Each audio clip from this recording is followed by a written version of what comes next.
आज जो हम स्टार्ट करेंगे वो है चैप्टर नंबर 12 और चैप्टर नंबर 12 की जो मेन हेडिंग है वो है न्यूट्रिशन। इसमें हम न्यूट्रिशन के बारे में पढ़ेंगे। आपकी बुक में पेज नंबर 275 से जो है ये चैप्टर जो है वो स्टार्ट हो रहा है और इसमें सबसे पहले जो है वो हम बात करते हैं किसकी, न्यूट्रिशन की। सर पहले जी सर वो जो आपने कहा था कि मैं मतलब पूरा चार्ट बना के दूंगा कि कितने एटीपी यूज हुए, वो बना तो मतलब दिया पूरा। था, वो तो करवा तो दिया था एटीपी वाला चार्ट। सर मैंने तो नहीं नोट किया सर। नोट क्यों नहीं किया? अच्छा, मैंने अभी जो उसकी वीडियो शेयर की उस वीडियो में भी तो है वो चार्ट, वीडियो में सर नहीं है? कौन सी सर कौन सी वीडियो में? सर वीडियो में नहीं देखता सर, लेक्चर देखता हूँ जस्ट। अच्छा, तो मतलब कहना चाह रहे हो एक दफा फिर वो चार्ट बता दूं तुम्हें? Yes sir. चलो, कल मैंने बता दिया था वो चार्ट, चलो मैं बता देता हूँ। अभी फिर मैंने रिकॉर्डिंग पे लगा दिया था, चलो फिर चलो मैं रिकॉर्डिंग पे लगा देता हूँ, उसको बता देता हूँ आपको जो है कैसे 36 एटीपी टोटल कैसे बनते हैं। चलो अच्छा बताओ कि जो, चलो स्टार्ट करता हूँ ग्लाइकोलाइसिस से। ग्लाइकोलाइसिस, ग्लाइकोलाइसिस में कितने एनएडीएच बनते हैं टोटल? कितने बनते हैं बनाओ, बताओ ग्लाइकोलाइसिस में NADH2 कितने बनते हैं ग्लाइकोलाइसिस में? 2। 2। सर दो। 2 NADH2 ग्लाइकोलाइसिस में बन गए। और जब formation of acetyl coenzyme A, formation of acetyl coenzyme A, इसमें कितने एटीपी बनते हैं? इस दौरान कितने एटीपी बनते हैं? एक बनता है ना, एक एटीपी बनता है ना फॉर्मेशन एसिटाइल कोएंजाइम ए के यस दौरान। सर। लेकिन हम यहाँ पर 2 लिखेंगे, क्यों 2 लिखेंगे? क्योंकि ग्लाइकोलाइसिस से 2 पायरुविक एसिड बनते हैं। एक पायरुविक एसिड से एक NADH बनेगा, जब दूसरा पायरुविक एसिड क्रेब साइकिल में दाखिल होने के लिए एसिटाइल कोएंजाइम ए बनाएगा तो फिर क्या होगा, एक उससे बनेगा। तो टोटल जो total formation of acetyl coenzyme A जो है उसमें कितने बनेंगे? टोटल 2 बनेंगे NADH। एक से बनेंगे और दूसरा जो है वो दूसरे से बनेंगे, 2 बन गए। सही है। अब इसके अलावा जो है वो क्रेब साइकिल में कितने बनते हैं NADH2? क्रेब साइकिल में NADH2 कितने बनते हैं? कितने बनते हैं? 3 बनते हैं ना। एक FADH2 बनता है, तो NADH कितने बनते हैं? 3। लेकिन एक ग्लूकोज जो है वो 2 क्रेब साइकिल से गुजरता है, क्योंकि एक ग्लूकोज से 2 पायरुविक एसिड बनते हैं। एक पायरुविक एसिड से 3 बनेंगे, तो 2 पायरुविक एसिड से कितने बनेंगे? 2 पायरुविक एसिड से बनेंगे 3 NADH2। कैसे? क्योंकि हम ये देख रहे हैं कि एक ग्लूकोज के मॉलिक्यूल से कितने एटीपी बनते हैं, वो मैं भी आपको बताऊंगा कितने एटीपी बनते हैं, लेकिन अभी हम एक ग्लूकोज की बात कर रहे हैं। तो एक ग्लूकोज से तो जाहिर सी बात है एक ग्लूकोज का मॉलिक्यूल जो है वो 2 क्रेब साइकिल से गुजरता है। 2 पायरुविक एसिड में टूटेगा तो 2 क्रेब साइकिल से गुजरेगा। और क्रेब साइकिल के अंदर ही जो है वो FADH कितने बनते हैं एक क्रेब सर साइकिल के अंदर? जी सर ये 6 NADH बनने चाहिए ना सर? हाँ, 6 बनेंगे, यहाँ यस मैंने सर। गलती से 6 लिख दिया। और FADH2 कितने बनेंगे? 2 बनेंगे। सही है, ये हो गया। अब क्या होता है कि क्रेब साइकिल से एसिटाइल कोएंजाइम ए बनने के दौरान और क्रेब साइकिल से जो NADH2 बनते हैं, एक NADH2 कितने एटीपी बनाता है? 3 एटीपी बनाता है। एक NADH2 3 एटीपी बनाता है। कौन से वाले NADH2? एक तो क्रेब एसिटाइल कोएंजाइम ए बनाने के दौरान जो NADH2 रिलीज होते हैं, और दूसरा क्रेब साइकिल के दौरान जो NADH2 रिलीज होते हैं। अब मिसाल के तौर पे ये 2 हैं, तो इनसे अगर 3 एटीपी बनेंगे तो टोटल एसिटाइल कोएंजाइम ए से जो NADH2 निकलेंगे वो कितने बना लेंगे? 6 एटीपी बना लेंगे। इससे जो एटीपी बनेंगे वो कितने बनेंगे? 6। फिर क्रेब साइकिल से जो NADH2 जो है वो रिलीज हुए होंगे 6, तो 6 जो होंगे वो भी एक 3 बनाएगा एटीपी, तो 6 कितने बनाएंगे? 6 जो है वो टोटल एटीपी कितने बन जाएंगे यहाँ पर? टोटल 18 18। एटीपी, 18 बन जाएंगे एटीपी। फिर ये जो क्रेब साइकिल से, सॉरी यहाँ FADH2 होगा, क्रेब साइकिल से जो FADH2 रिलीज होते हैं, तो FADH2 में इतनी एनर्जी नहीं होती कि वो 3 एटीपी बनाए, ये 2 एटीपी बनाते हैं। तो 2 जो है वो 2 से मल्टीप्लाई कर दें तो यहाँ एटीपी कितने बन जाएंगे?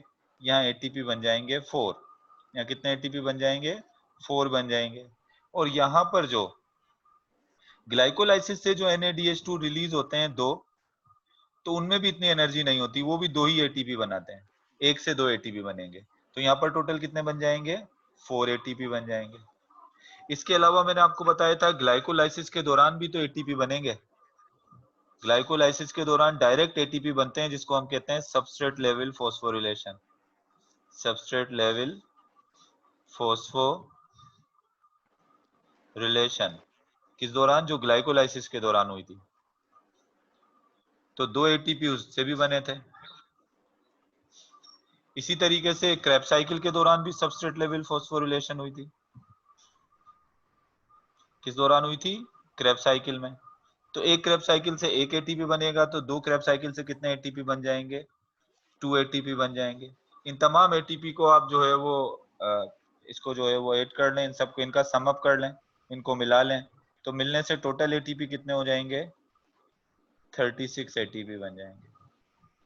अब मैंने कहा था आपको ये इस तरह से याद रखने की, मैंने आपको बता दिया है कि इस तरह से 36 एटीपी बनते हैं, इसको पूरा याद करने की जरूरत नहीं है। बस ये याद रखना है कि ग्लाइकोलाइसिस में कितने बनते हैं? ग्लाइकोलाइसिस में 2 एटीपी बनते हैं, और एक क्रेब साइकिल से 1 बनते हैं, तो 2 क्रेब साइकिल से 2 एटीपी बनते हैं, और इन एटीपी बनने को सबस्ट्रेट लेवल फॉस्फोरिलेशन कहते हैं। और यहाँ पर जो एटीपी बन रहे हैं, ये वाले एटीपी, ये जो एटीपी बनते हैं, इन एटीपी बनने को कहते हैं ऑक्सीडेटिव फॉस्फोरिलेशन।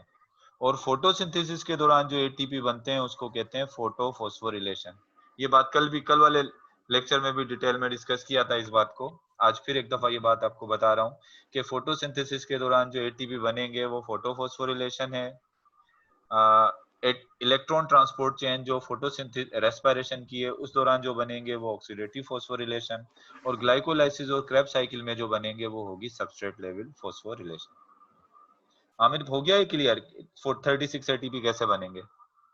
सर जी, अब आ जाते हैं नेक्स्ट टॉपिक की तरफ, आ जाते हैं जो मैं आपको न्यूट्रिशन पढ़ा रहा था। आ जाते हैं न्यूट्रिशन की तरफ। न्यूट्रिशन, अब देखो न्यूट्रिशन होता क्या है बेसिकली। न्यूट्रिशन बेसिकली हम कहते किसको हैं? न्यूट्रिशन क्या है? Nutrition is a process. क्या लिखा हुआ है आपकी बुक में, वही लिखवा देता हूँ। Nutrition is the process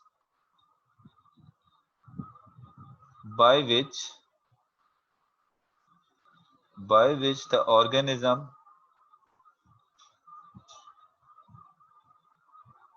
obtain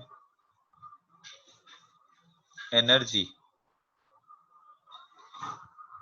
to maintain the function of life,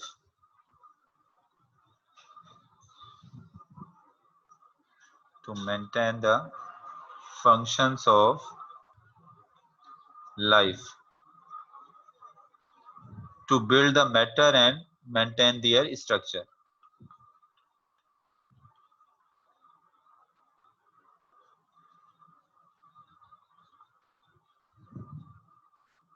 And maintain their structure. अब ये डेफिनेशन लिखी हुई है आपकी बुक में न्यूट्रिशन की। अब न्यूट्रिशन बेसिकली क्या है? ये एक प्रोसेस है। हम जो खाना खाते हैं वो हमारी बॉडी के अंदर जाकर करता क्या है? जो कुछ हम खाते हैं वो हमारी बॉडी के अंदर करता क्या है? किस प्रोसेस से गुजरता है? हमें क्या देता है? बेसिकली ये जो प्रोसेस है ये क्या कहलाता है? ये कहलाता है न्यूट्रिशन।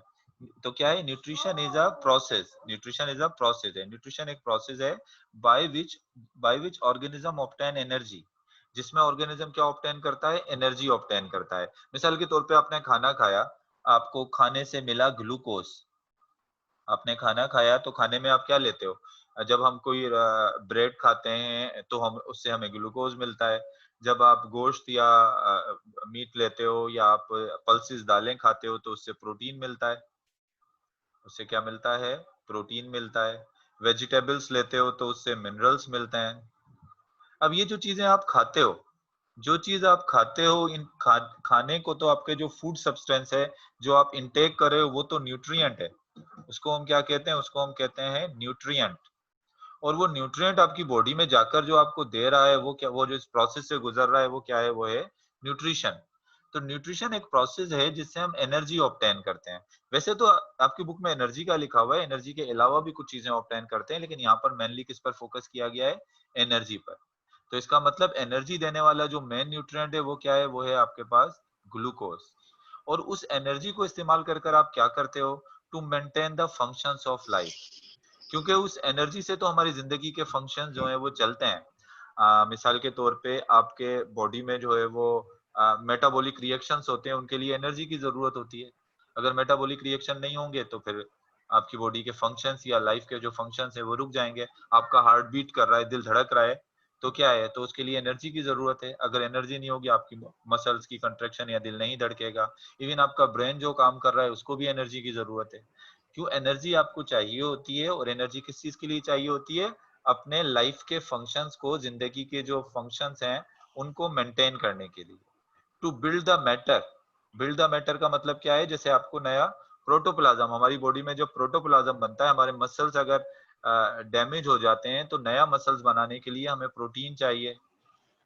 ये भी हमें न्यूट्रिशन के जरिए मिलेगा। अगर प्रोटीन नहीं लोगे तो मसल्स कैसे बिल्डअप होंगे। तो बिल्ड दियर स्ट्रक्चर, और अपनी स्ट्रक्चर्स को बिल्ड करने के लिए, तो इन तमाम चीजों के लिए जो हम एक प्रोसेस है, ये प्रोसेस क्या कहलाता है, ये प्रोसेस कहलाता है न्यूट्रिशन। अच्छा, ये तो क्या हो गया, ये तो हो गया न्यूट्रिशन। इसके बाद न्यूट्रिशन को एमसीक्यू पॉइंट ऑफ व्यू से पूरी की पूरी डेफिनेशन याद करने मत बैठ जाना। डेफिनेशन याद करने की जरूरत नहीं है, बस इतना याद रख लो, न्यूट्रिशन एक प्रोसेस है जिससे हमें एनर्जी मिलती है।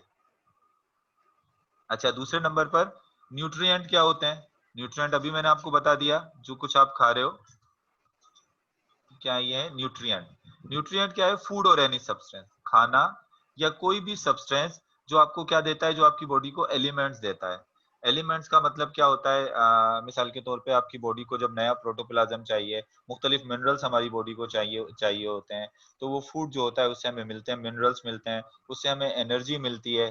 और वो किसके लिए मिलती है, by using the body for its metabolic activity. यानी हमारी बॉडी के अंदर जो केमिकल रिएक्शंस होते हैं, उन केमिकल रिएक्शन के लिए आपको मुख्तलिफ एलिमेंट्स चाहिए। उन केमिकल, इसके लिए आपको पोटेशियम भी चाहिए, आपको मैग्नीशियम भी चाहिए, आपको कैल्शियम भी चाहिए। याद है ना, मसल कंट्रैक्शन में कैल्शियम यूज होता है। और इसके अलावा हमारे नर्व इम्पल्स के जो होता है ट्रांसफर करने के लिए पोटेशियम यूज होता है, सोडियम भी यूज होते हैं। तो एलिमेंट्स, एक तो आपको न्यूट्रिएंट जो होते हैं, यानी हमारी ग़िज़ा जो है या फूड या जो भी सब्सटेंस हम लेते हैं, एक तो वो हमें एलिमेंट देते हैं, दूसरे हमें क्या देते हैं, एनर्जी देते हैं। और एलिमेंट और एनर्जी जरूरी होते हैं किस चीज के लिए, हमारी बॉडी के अंदर जो मेटाबॉलिक रिएक्शंस होते हैं उनके लिए ये जरूरी होता है। चलिए, ये तो न्यूट्रिशन और न्यूट्रिएंट हो गया। इसके बाद एक और सेकंड पैराग्राफ है, पेज नंबर 275 का सेकंड पैराग्राफ है। बहुत बड़ा लिखा हुआ है, इस वजह से मैं इसको लिख नहीं रहा हूं, यहाँ पर आपको सिर्फ रीड करके समझा रहा हूं, इसको समझ लो। Both the synthesis of new protoplasm and the respiratory oxidation of energy organic compound demand the procurement of two main categories of molecule from the environment। अब एक बात क्या कह रहा है, कि ये रहा है कि आपको अपनी बॉडी के अंदर नया प्रोटोप्लाज्म बनाने के लिए, यानी न्यू प्रोटोप्लाज्म बनाने के लिए, कब आप न्यू प्रोटोप्लाज्म बनाते हो, मिसाल के तौर पे आपके हाथ पर यहाँ चोट लग गई, कट हो गया। अब दोबारा जब यहाँ नए सेल बनेंगे तो इसका मतलब क्या है, नया प्रोटोप्लाज्म बनेगा ना। जब आपकी कहीं से बॉडी कट हो जाती है, उधर नए सेल बनते हैं, तो नए सेल का मतलब है, सेल तो प्रोटोप्लाज्म का बना हुआ होता है, तो इसका मतलब आपको नया प्रोटोप्लाज्म बनाना होता है।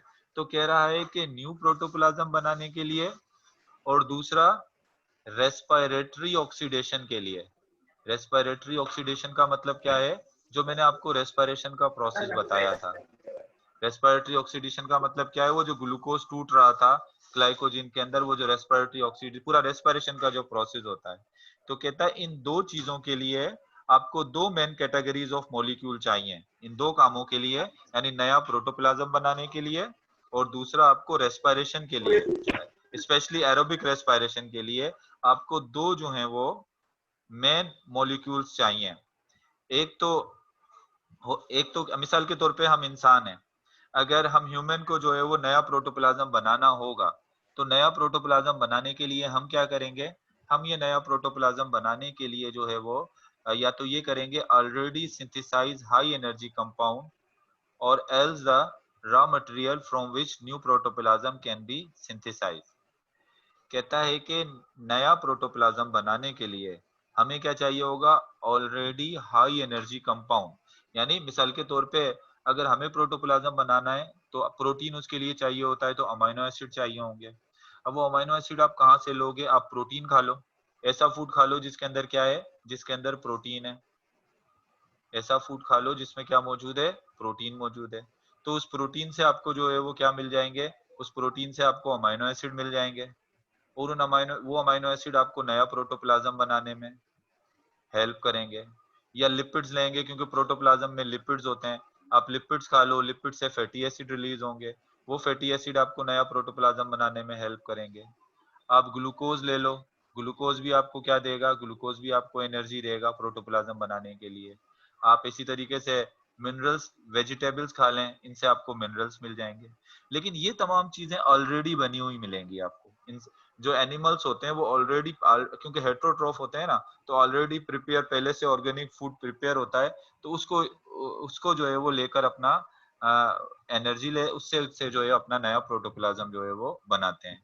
लेकिन इन केस ऑफ प्लांट, अगर प्लांट को नया प्रोटोप्लाज्म बनाना है तो प्लांट क्या करेंगे नया प्रोटोप्लाज्म बनाने के लिए, they else the raw material from which, या हाई। इसके बाद दूसरे नंबर पे जो प्लांट्स हैं वो कैसे अपना ऑब्टेन करेंगे, वो लोग else the raw material from विच, ये अपने एनवायरनमेंट से रॉ मटेरियल लेंगे।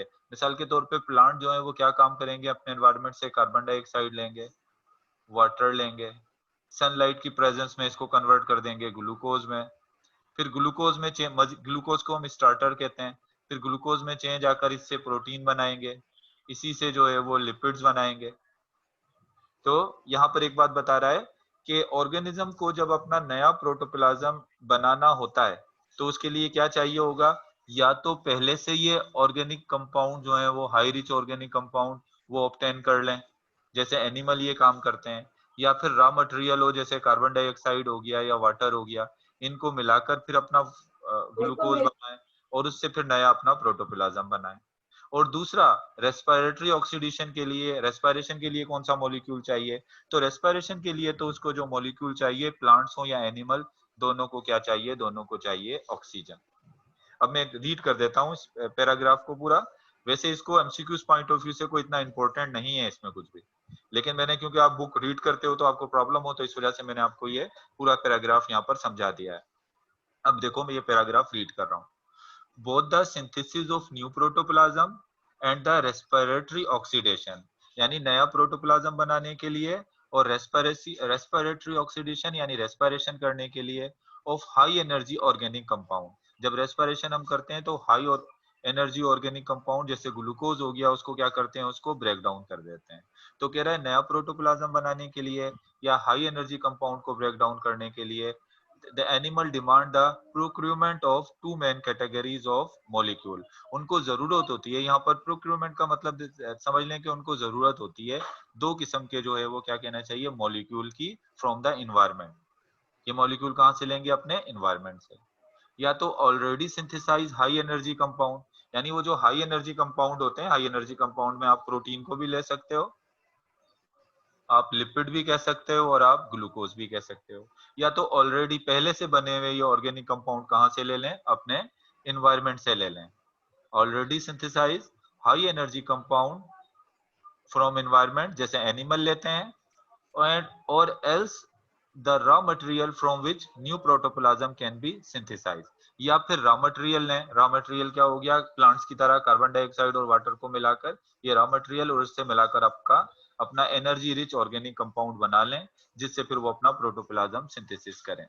ये तो पहले उसका जवाब हो गया कि न्यू प्रोटोप्लाज्म बनाने के लिए क्या चाहिए।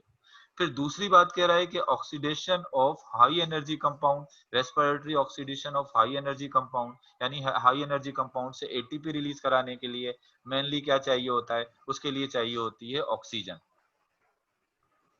उसके लिए क्या चाहिए, ऑक्सीजन। अभी मैंने आपको रेस्पिरेशन का पूरा जो है वो रिएक्शन बताए थे। सबसे ज्यादा जो एनर्जी रिलीज हो रही थी वो लास्ट वाले स्टेप में हो रही थी, जिसमें एटीपी सबसे ज्यादा इलेक्ट्रॉन ट्रांसपोर्ट चेन में बन रहे थे, और वहां पर जो है वो एटीपी बनाने के लिए लास्ट में जो इलेक्ट्रॉन को रिसीव किया था वो ऑक्सीजन ने किया था, तो उसके लिए उनको किस चीज की जरूरत होती है? ऑक्सीजन। आगे समझ में? आगे चलूं स्टूडेंट? यस आगे सर। चलूं? चलो आगे चलता हूँ। वैसे तो ये एमसीक्यूज पॉइंट ऑफ व्यू से इंपॉर्टेंट नहीं था, अब आगे वाला पॉइंट एमसीक्यूज के पॉइंट से इंपॉर्टेंट है। अब एक बात कह रहा है, the main nutrient for the living organism. Main nutrient, अगर आपसे क्वेश्चन आ जाए कि मेन न्यूट्रिएंट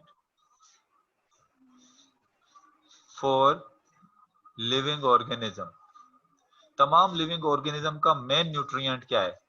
डायरेक्टली और इनडायरेक्टली, चाहे वो डायरेक्टली उसको यूज करें या फिर कैसे यूज करें, इनडायरेक्टली उसको यूज करें। तो याद रख, मेन न्यूट्रिएंट दो हैं, एक कार्बन डाइऑक्साइड और वाटर। प्लांट्स का जो मेन न्यूट्रिएंट, क्योंकि प्लांट कार्बन डाइऑक्साइड और वाटर को डायरेक्टली यूज करते हैं, इसको यूज करके किस में कन्वर्ट कर देते हैं? ग्लूकोज में। तो मेन न्यूट्रिएंट जो है वो क्या है? कार्बन डाइऑक्साइड और वाटर। प्लांट के लिए क्या है? प्लांट इसको डायरेक्टली यूज करते हैं, और उसके बाद ये ग्लूकोज कन्वर्ट हो जाएगी प्रोटीन में या जिसमें भी, जिस तरह से प्रोसेस आगे होगा। लेकिन हम एनिमल्स जो होते हैं, एनिमल्स जो अपना फूड लेते हैं वो किससे लेते हैं? वो प्लांट से लेते हैं। अब एनिमल्स को ये ग्लूकोज कहाँ से मिलेगी? एनिमल्स को ये ग्लूकोज जो है वो प्लांट से मिलेगी। तो इसका मतलब हम ये कह सकते हैं कि मेन न्यूट्रिएंट जो है वो कार्बन डाइऑक्साइड और वाटर ही हैं लिविंग ऑर्गेनिज्म के। प्लांट्स डायरेक्ट इसको यूज करते हैं, लेकिन एनिमल जो है वो कैसे यूज कर रहे हैं? इसको इनडायरेक्टली यूज कर रहे हैं। एनिमल्स को तो कार्बन डाइऑक्साइड और वाटर जो है वो नहीं ऑब्टेन कर रहे हैं ना ग्लूकोज बनाने के लिए, लेकिन प्लांट तो कर रहे हैं ना। यानी अगर प्लांट खत्म हो जाए तो ग्लूकोज खत्म हो जाएगा, और ग्लूकोज खत्म हो जाएगा तो एनिमल्स का भी फूड खत्म हो जाएगा। तो मतलब इनडायरेक्टली एनिमल भी किस पर डिपेंडेंट है? वो भी इस कार्बन डाइऑक्साइड और वाटर पर डिपेंडेंट है। So the main nutrient for living organism are generally carbon dioxide and water, used directly or indirectly. अब कोई ऐसा, सबसे पहले तो एमसीक्यूज में अगर पूछ लें कि मेन न्यूट्रिएंट कौन से होते हैं लिविंग ऑर्गेनिज्म के, तो आप बताओगे कार्बन डाइऑक्साइड और वाटर। और अगर पूछा जाए कि ये मेन न्यूट्रिएंट प्लांट के लिए डायरेक्टली हैं या एनिमल्स के लिए डायरेक्टली हैं, तो ये मेन न्यूट्रिएंट जो है वो प्लांट्स के लिए डायरेक्टली हैं, और एनिमल्स के लिए क्या है? एनिमल्स के लिए ये इनडायरेक्टली। हो गया ये पॉइंट क्लियर? आगे चलते हैं। अब हमारे पास न्यूट्रिशन जो है इसकी दो टाइप्स हैं जमीन पर। There are two types of nutrition on this earth. एक होती है ऑटोट्रॉफिक न्यूट्रिशन,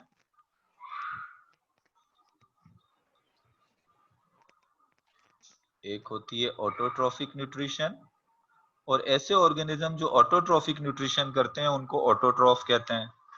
और एक होती है हेट्रोट्रॉफिक न्यूट्रिशन, और ऐसे एनिमल जो हेट्रोट्रॉफिक न्यूट्रिशन करते हैं उनको कहते हैं हेट्रोट्रॉफ। अब सिंपल सी बात है, ऑटोट्रॉफिक और हेट्रोट्रॉफिक न्यूट्रिशन में ऑटो का मतलब होता है सेल्फ, ट्रॉफ का मतलब होता है फूड। ऐसे ऑर्गेनिज्म जो अपना फूड खुद प्रिपेयर कर सकते हैं, यानी इनऑर्गेनिक कंपाउंड को ऑर्गेनिक कंपाउंड में कन्वर्ट करके जो अपना फूड खुद प्रिपेयर करते हैं उनको ऑटोट्रॉफ कहते हैं। और ऐसे ऑर्गेनिज्म जो अपना फूड खुद प्रिपेयर नहीं कर पाते, हेट्रो का मतलब होता है अदर, और ट्रॉफ का मतलब होता है फूड, जो अपने ऑर्गेनिक कंपाउंड खुद प्रिपेयर नहीं कर पाते, वो दूसरों पर डिपेंडेंट होते हैं, तो उनको हम क्या कहते हैं? उनको हम कहते हैं हेट्रोट्रॉफ जो है वो उनको कहते हैं। अच्छा, ऑटोट्रॉफ जो है वो, अगर ऑटोट्रॉफ को मैं डिवाइड करूं ग्रुप्स में, तो ऑटोट्रॉफ को भी फर्दर में टू ग्रुप में डिवाइड कर सकता हूं। जो अपना फूड बनाते हैं ऑटोट्रॉफ, जो अपना फूड खुद बना सकते हैं, वो भी दो तरह के हैं। ऑटोट्रॉफिक न्यूट्रिशन भी दो तरह की होती है, एक फोटोट्रॉफिक न्यूट्रिशन होती है, फोटोट्रॉफिक न्यूट्रिशन होती है, और एक कीमोट्रॉफिक न्यूट्रिशन होती है। ऑटोट्रॉफिक न्यूट्रिशन को भी दो में डिवाइड कर दिया, एक फोटोट्रॉफिक न्यूट्रिशन है और एक ऑटोट्रॉफिक न्यूट्रिशन है। अब देखो, जो फोटोट्रॉफिक न्यूट्रिशन होती है मैंने आपको कहा कि ऑटोट्रॉफ जो है वो अपना फूड खुद बनाते हैं, मतलब ये इनऑर्गेनिक कंपाउंड को किस में कन्वर्ट कर देते हैं, ऑर्गेनिक कंपाउंड में। अगर ये इनऑर्गेनिक कंपाउंड को ऑर्गेनिक कंपाउंड में लाइट एनर्जी को इस्तेमाल कर कर करें, यानी फूड बनाने के लिए इनऑर्गेनिक कंपाउंड को ऑर्गेनिक कंपाउंड में कन्वर्ट करने के लिए एनर्जी की जरूरत होती है। अगर ये सूरज की रोशनी या लाइट एनर्जी को यूज करके अपना फूड बनाए, तो ऐसी न्यूट्रिशन ऑटोट्रॉफिक न्यूट्रिशन को कहेंगे फोटोट्रॉफिक न्यूट्रिशन। लेकिन अगर इनऑर्गेनिक कंपाउंड को ऑर्गेनिक कंपाउंड में कन्वर्ट करने के लिए एनर्जी सनलाइट से ना लें, ये एनर्जी किससे लें, by the oxidation of inorganic substance. Inorganic substance की ऑक्सीडेशन से जो एनर्जी रिलीज हो, यानी इनऑर्गेनिक सब्सटेंस में से जब इलेक्ट्रॉन निकले या हाइड्रोजन निकले तो उस दौरान एनर्जी रिलीज होती है ना, उसी एनर्जी को अगर अपना फूड बनाने के लिए इस्तेमाल करें, तो ऐसी ऑटोट्रॉफिक न्यूट्रिशन को हम क्या कहेंगे, उसको हम कहेंगे कीमोट्रॉफिक न्यूट्रिशन। तो पहले हम फोटोट्रॉफिक न्यूट्रिशन को जो है वो डिस्कस कर लेते हैं। Phototrophic nutrition. अच्छा, अब सबसे पहले तो देख लें कि जो फोटोट्रॉफिक न्यूट्रिशन जिन ऑर्गेनिज्म में होती है उनको हम कहते हैं फोटोट्रॉफिक ऑर्गेनिज्म। फोटोट्रॉफिक ऑर्गेनिज्म कौन से ऑर्गेनिज्म होते हैं जिनमें फोटोट्रॉफिक न्यूट्रिशन होती है, फोटोट्रॉफिक ऑर्गेनिज्म। अब अगर बात करें कि आपसे पूछा जाए फोटोट्रॉफिक ऑर्गेनिज्म कौन कौन से हैं, फोटोट्रॉफिक ऑर्गेनिज्म की एग्जांपल्स कौन कौन सी हैं, एक तो प्लांट्स हो गए, प्लांट्स फोटोट्रॉफिक ऑर्गेनिज्म है। एलजी भी फोटोसिंथेटिक ऑर्गेनिज्म है। और इसके अलावा जो है वो सम बैक्टीरिया, तमाम बैक्टीरिया नहीं, कुछ बैक्टीरिया जो हैं वो भी क्या है, वो भी फोटोसिंथेटिक ऑर्गेनिज्म है, क्योंकि वो भी फोटोसिंथेसिस कर सकते हैं। अच्छा, जो मेन न्यूट्रिएंट चाहिए होता है प्लांट्स को अपना फूड बनाने के लिए, वो तो आपको पता है दो ही हैं, एक कार्बन डाइऑक्साइड है और दूसरा क्या है, वाटर। फूड बनाने के लिए प्लांट्स को ये चाहिए, दो मेन न्यूट्रिएंट चाहिए, कार्बन डाइऑक्साइड और वाटर। लेकिन क्या होता है कि कार्बन डाइऑक्साइड और वाटर को तो मिलाकर प्लांट क्या बना लेते हैं, इसको मिलाकर बना लेते हैं ग्लूकोज। लेकिन जब ग्लूकोज को प्रोटीन में कन्वर्ट करना होगा या ग्लूकोज से और कोई दूसरे कंपाउंड बनाने होंगे, तो उनको कुछ मिनरल्स भी चाहिए होते हैं, जैसे नाइट्रोजन भी चाहिए होता है प्रोटीन बनाने के लिए, फोस्फोलिपिड्स बनाने के लिए फॉस्फोरस चाहिए होता है, कुछ प्रोटीन के लिए सल्फर चाहिए होता है, मैग्नीशियम चाहिए होता है। तो मतलब ये हो गया कि इन दो न्यूट्रिएंट के कार्बन डाइऑक्साइड और वाटर के अलावा प्लांट्स को एक तीसरी चीज भी चाहिए होती है अपने फूड को जो है वो क्या कहना चाहिए, मुख्तलिफ किस्म का ऑर्गेनिक कंपाउंड बनाने के लिए। और वो क्या होते हैं, वो होते हैं मिनरल्स। उनको हम क्या कहते हैं, उनको हम जो है वो मिनरल्स कहते हैं। इसका मतलब 3 classes of nutrient are required by green plants. Green plants को 3 क्लासेस हैं न्यूट्रिएंट की जो चाहिए होती हैं। 3 क्लासेस में कौन से आ गए, एक तो कार्बन डाइऑक्साइड, मेन तो यही है कार्बन डाइऑक्साइड और वाटर, लेकिन कार्बन डाइऑक्साइड और वाटर के अलावा क्या चाहिए होते हैं, मिनरल्स भी चाहिए होते हैं। यानी ये 3 क्लासेस के न्यूट्रिएंट प्लांट को चाहिए बेसिकली जो है वो अपना फूड बनाने के लिए, या फूड बनाने के बाद दूसरे ऑर्गेनिक कंपाउंड बनाने के लिए। अच्छा, इसके अलावा इन 3 न्यूट्रिएंट के अलावा बिसाइड इसके अलावा भी कुछ चीजें चाहिए होती हैं। एक तो सनलाइट चाहिए, और दूसरा सनलाइट को एब्जॉर्ब करने के लिए क्या चाहिए, फोटोसिंथेटिक पिगमेंट्स चाहिए। स्पेशली ग्रीन पिगमेंट्स जो है वो प्लांट्स को चाहिए किस चीज के लिए, फूड बनाने के लिए। तो फोटोसिंथेटिक ऑर्गेनिज्म में सबसे पहले याद रख लेना है, अगर एमसीक्यूज को ऐसा आ जाए कि which one of the following are the example of photosynthetic organism, तो ये सारी एग्जांपल हैं फोटोसिंथेटिक ऑर्गेनिज्म की। अगर आपसे पूछा जाए मेन न्यूट्रिएंट कौन कौन से चाहिए होते हैं फोटोसिंथेटिक ऑर्गेनिज्म को, मेन न्यूट्रिएंट तो ये हैं। अगर आपसे पूछा जाए 3 क्लासेस ऑफ न्यूट्रिएंट कौन सी हैं जो प्लांट्स को चाहिए होती हैं, 3 क्लासेस न्यूट्रिएंट प्लांट्स को ये चाहिए होती हैं। अगर ये पूछ लिया जाए कि इन 3 के अलावा भी कोई चीज चाहिए होती है क्या, इन 3 के अलावा भी सनलाइट चाहिए होती है और ग्रीन पिगमेंट चाहिए होता है अपना फूड बनाने के लिए। अच्छा, बात अगर कर रहे हैं कि प्लांट्स की, तो प्लांट्स तो फोटोसिंथेसिस करते ही हैं, लेकिन एक दूसरे भी फोटोसिंथेटिक ऑटोट्रॉफ होते हैं या फोटोसिंथेटिक ऑर्गेनिज्म होते हैं, जिनको हम कहते हैं photosynthetic bacteria. Photosynthetic bacteria.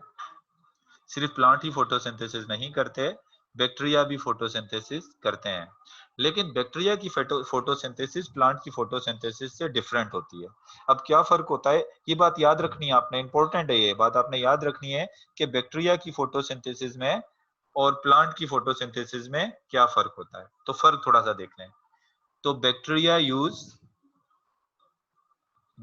Use hydrogen sulphide H2S। Bacteria water इस्तेमाल नहीं करते, बैक्टीरिया हाइड्रोजन सल्फाइड यूज करते हैं इंस्टीड ऑफ वाटर। प्लांट अपनी फोटोसिंथेसिस में वाटर यूज करते हैं, जबकि बैक्टीरिया हाइड्रोजन सल्फाइड यूज करते हैं। इसके अलावा क्या फर्क है, bacteria release sulphur instead of oxygen. Bacteria अपनी फोटोसिंथेसिस के दौरान सल्फर रिलीज करते हैं, जबकि प्लांट क्या रिलीज करते हैं, ऑक्सीजन। और इसके अलावा एक और चीज ये होता है कि जितने भी फोटोसिंथेटिक ऑर्गेनिज्म हैं, चाहे प्लांट्स हो चाहे एल्गी, तमाम ऑर्गेनिज्म को अपनी फोटोसिंथेसिस के लिए क्या चाहिए होता है, क्लोरोफिल ए चाहिए होता है। क्या चाहिए होता है, क्लोरोफिल ए। जबकि बैक्टीरिया ऐसे ऑर्गेनिज्म हैं, they can synthesis organic compound without chlorophyll a. अब इससे ये पॉइंट इंपॉर्टेंट है, आपने याद रखना है, बैक्टीरिया में क्लोरोफिल ए नहीं होता। अगर ऐसा कोई एमसीक्यूज आ जाए, which one of the following photosynthetic organism lack chlorophyll a, इनमें से कौन सा फोटोसिंथेटिक ऑर्गेनिज्म है जिसमें क्लोरोफिल ए नहीं होता। साइनोबैक्टीरिया में भी क्लोरोफिल ए होता है, एल्गी में भी क्लोरोफिल ए होता है, प्लांट्स के अंदर भी क्लोरोफिल ए होता है, सिर्फ एक बैक्टीरिया होते हैं जिनके अंदर क्लोरोफिल ए नहीं होता। तो ये एक यूनिक भी है बैक्टीरिया इस वजह से कि बगैर क्लोरोफिल ए के जो है वो क्या करते हैं, अपना जो है वो ऑर्गेनिक फूड बना लेते हैं। अब आपको हो गया इनमें क्लोरोफिल ए नहीं होता, तो फिर ये किसके जरिए सनलाइट को एब्जॉर्ब करते हैं, क्लोरोफिल ए नहीं होता, लेकिन क्लोरोफिल से मिलते जुलते दूसरे फोटोसिंथेटिक पिगमेंट होते हैं, जिनके जरिए क्या करते हैं, ये अपना फूड जो है वो सनलाइट को जो है वो एब्जॉर्ब करते हैं। अब आप देखें आपकी बुक में फोटोसिंथेटिक बैक्टीरिया की कौन कौन सी एग्जाम्पल्स दी हुई हैं। Examples of photosynthetic bacteria, photosynthetic bacteria की जो है वो एग्जाम्पल्स देखें।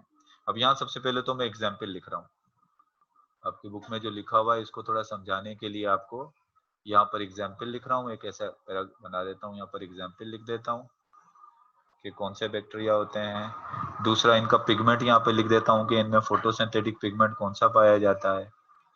ये हो गया। सोर्स ऑफ हाइड्रोजन,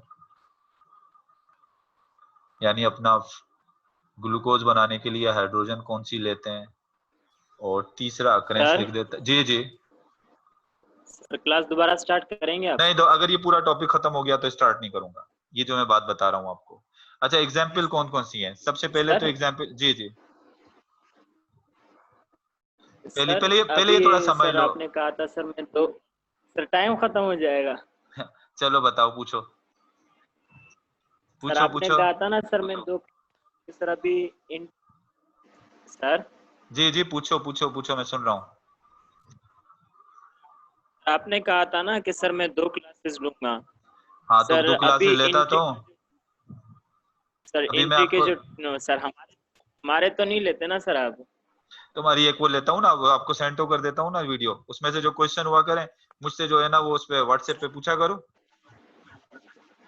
मुझसे सर व्हाट्सएप पे उसमें वैसे से। समझ में नहीं आता ना सर। तो वो तो सेम तो वो चीज होती है जो मैं आपको पढ़ाता हूँ उसके ऊपर, तुम भी आ जाया करो, आपको भी सर आप भी आ जाया करो उस सर पे। अगर सर बात ये होती है कि आप फर्स्ट ईयर पढ़ रहे होते हैं सर, फिर इंटर साथ में नहीं पढ़ सकते ना सर। अच्छा चलो, मैं इंटर का पढ़ा। सर अच्छा आप सर शाम के टाइम अगर एक क्लास रखें सर। चलो मेरा एक इस हफ्ते के बाद 3 तारीख के बाद 3 तारीख के बाद फिर इंशाल्लाह शुरू करेंगे। अच्छा अब देखो, चलो मैंने आपकी बुक के अंदर जो है ना जितने भी बैक्टीरिया की एग्जांपल है ना, फोटोसिंथेटिक बैक्टीरिया, तीनों एग्जांपल यहाँ लिख दी। एक पर्पल सल्फर बैक्टीरिया है, एक ग्रीन सल्फर बैक्टीरिया और एक नॉन सल्फर और ब्राउन बैक्टीरिया। ये 3 एग्जांपल्स हो गई किसकी, फोटोसिंथेटिक बैक्टीरिया की। अब इन फोटोसिंथेटिक बैक्टीरिया के अंदर पिगमेंट्स कौन कौन से होते हैं, अब ये देख लो।